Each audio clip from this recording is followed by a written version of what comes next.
This episode is brought to you by LifeLock. Not everyone is careful with your personal information, which might explain why there's a victim of identity theft every 5 seconds in the U.S.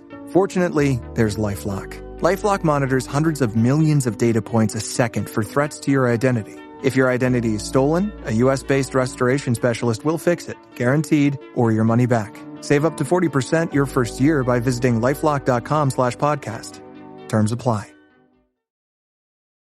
This episode is brought to you by Netflix. 3 couples, 4 vacations, a lot to unpack.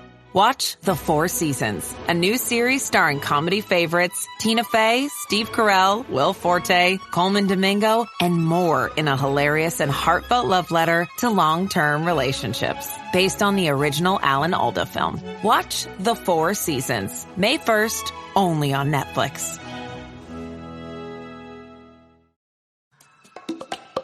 That moment when you realize your skincare is actually working. That's Rodan & Fields, the #1 female dermatologist-founded skincare brand in the U.S. Designed by 2 dermatologists who don't just know women's skin, they know how to formulate for it. Rodan & Fields, love what you see. Tap the banner or visit rodanandfields.com/Spotify to get your exclusive welcome offer.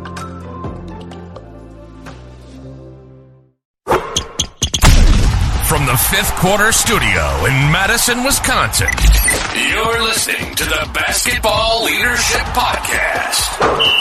Here are your hosts, Steve Collins and Greg Berg.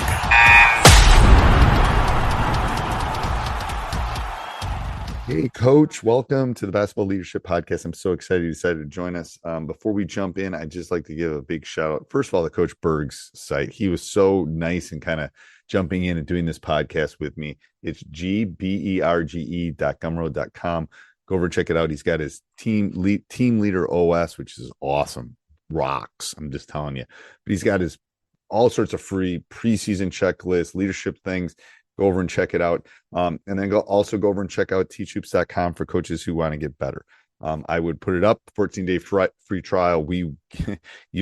You can go and kick the tires around and look at everything and look at the preseason course and the off-season course and everything that you need to become a better basketball coach. That's how much I believe in this resource. It's something I would have wanted as a young coach. I think it's something that you'll want. So go over and check it out. And let's head off to the podcast. Welcome to the Basketball Leadership Podcast. First week of the season for Coach Collins. Not me. I'm just gearing up. Anyway, sleepless nights have begun. I always tell my wife this time of year, I said, I'll see you in March. Isn't that the truth? My first year coaching is an empty nester, so that's going to be it's both of us. I know we could do a whole podcast on that. It's like, I don't know. Yeah, we'll see how that goes. Time coach. I'm not going to have to go watch my daughter's basketball games on my off nights. Well, I'll tell you a story before we talk about EGBs and energy bus and leadership and all this. When my son was coming up and I was coaching him, I couldn't find no one in our youth organization would coach his age group. I had to coach not only the varsity team, but my son's 7th and 8th grade years. So wow. It was like, I mean, those years are still a blur. It's like, because I had to work both schedules so I could do both. And it's like, I'm glad I did it, but like, wow. Yeah. I coached my daughter's youth team growing up and my son's for a while. I had some help though. So we were pretty lucky. Yeah. It was solo me. Like, it's like, all right, we don't play on this weekend. We can go to tournament. It's like, oh my goodness. I'll bet they played good defense in 7th and 8th grade. They did. And they were very good defensively by the time they were seniors. That's the thing when you coach, when you're a coach yourself and you coach at a young age, those kids know how to defend. They do. All right. So we're going to talk about EGBs, energy bus, and leadership. So let's jump in. Like, a lot of people don't know what EGBs are. Why don't we talk about that? And I didn't know what EGBs were. I mean, I knew energy, but EGB is a term that came up in the last year's NCAA tournament. I don't know if you heard it, but no. I was, and I'll kind of backtrack a little bit. So I read the energy bus to my team the first practice of the season. So we're coming up in a week, and I'm going to read the summary of the book to them because it's one of my 3 main pillars for our team. I I have a no deposit, no return, meaning you're going to get out of basketball what you put into it. I want positive energy givers, and I want team first kids. Those are the three things that matter more to me than anything else. And so I'll talk about the energy bus quick, and then I'll tie it in with EGBs. But if you haven't read the book or haven't looked at it, I just encourage you to do it. In a nutshell, here's the summary of the book. George is miserable, unhappy with his life. He's not happy at home with his wife and kids, doesn't like his job. His car breaks down. He has to take the bus to work. As he's taking the bus to work, his car keeps getting delayed and not getting fixed in time. So George is on this bus for like a week or two. After a few days of being on this bus, George realizes he's a little bit happier when he gets to work, and then he's a little bit happier when he gets home. He doesn't know why. When he reflects on it, it's because there's this bus driver named Joy that greets him and says, "Morning, sugar," and is, real positive and upbeat and high energy. And it changes George's mindset and his whole attitude when he goes to work. So this goes on for like 2 weeks. And eventually George's car gets fixed, and George, life starts changing in those 2 weeks. Like, he's just a happier person. And so he decides to not go and take his car to work anymore. And he keeps taking the bus. And over months of taking the bus, his life changes. He gets a promotion at his job. His relationship at home with his kids and wife is way better. And it's a life-changing event for him. And the moral of the story is one person and their energy that they bring to a environment can change everybody. And so I share this with my team because the one thing we do not put up with is negative energy. Because negative energy, and you know this, Coach, and we talked about the bad apple earlier, one player with negative energy can sabotage a team. And energy is contagious. And so what can we do to build positive energy with our team? It's a long season. I want energy givers. I want leaders that have positive energy. So we set the tone with this book each and every year. Now, how does this tie in with EGBs? NCAA tournament. I'm watching it last spring. They're interviewing one of these coaches at halftime. Coach goes, that they were down. And the coach goes, "Yep, I'm not happy. Our EGBs are down. We need to get that corrected by second half. I'm going to go in. We're talking about your EGBs." And then I watch another game later, and another coach brings up the term EGBs. Well, then they started talking about it, and it's energy giving behaviors. And so what they're doing is they're tracking the Steve Nash study. They're tracking the touches, the high fives, the fist pumps, but they're also tracking charges drawn, loose balls. All of these things are positive energy basketball plays that impact the team. And so these coaches are starting to track these as stats, and they're finding the more energy EGBs they have in a game, there's a correlation whether you win or not and the success you have. And it's something that we can control. And so EGBs mean energy giving behaviors. As we start our winter season, it's something I think good coaches have to focus on. How do we get our kids to buy into EGBs, to buy into positive energy? How do we make that contagious? Because it has a huge impact on us winning or not. How do you track them? Do you track them in practice? Do you track them during a game? Do you physically track them, or you just watch? I can tell you what I'm doing this year. I mean, I heard this phrase. We've always talked about energy. We've talked about, I give them the Steve Nash study every year.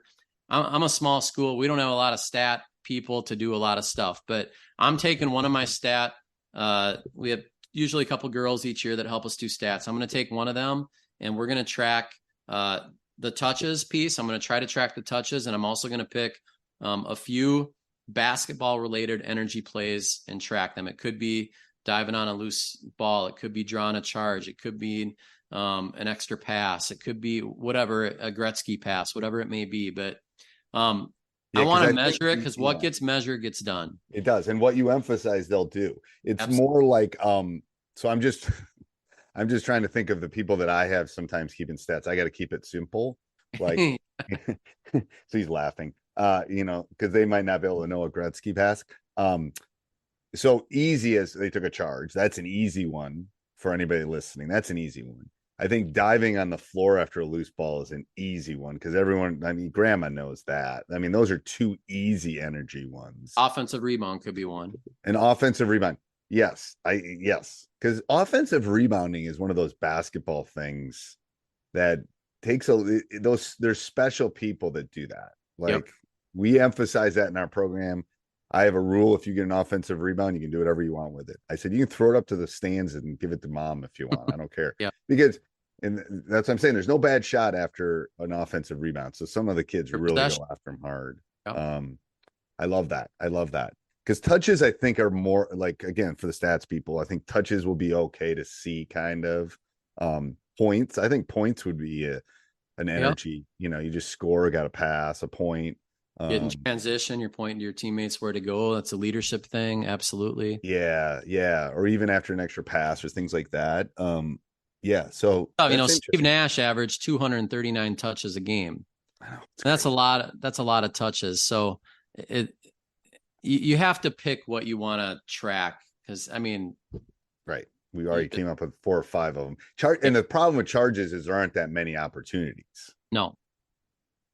So that's it. I wouldn't even count that as one, to be honest with you. I'd put it on the list, but in a good game, you're maybe taking 2 or trying to take 2 or 3, maybe.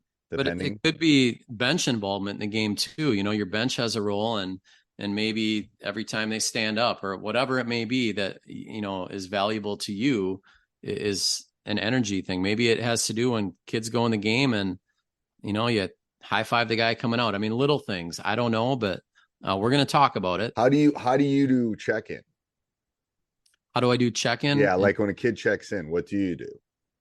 Like we have them take a towel, we have them talk to them, we have them give a high five, and because we want to know matchups, we want to know what we're in, we want to know all that, and we always do a towel because then I always know there's 5 players on the floor. We don't. I'm being real, like. We don't. I don't do a towel. We don't have a problem with the. No, but it's more like they're connecting. I read something on this at some point. It's a connection. I am connecting with you. You're coming out. Here's your towel. Who do you got? Yep. Blah blah blah blah blah. I like that. Yeah, that's where I read it. It's like, yeah, you're right. It's never. I don't think I've ever seen 6 players on 5 years, but it's more like I got you. Good luck, blah, blah, blah. Here's your towel, high five. What are we in? And because to be honest with you, sometimes they're not always paying super duper great attention about what's going on.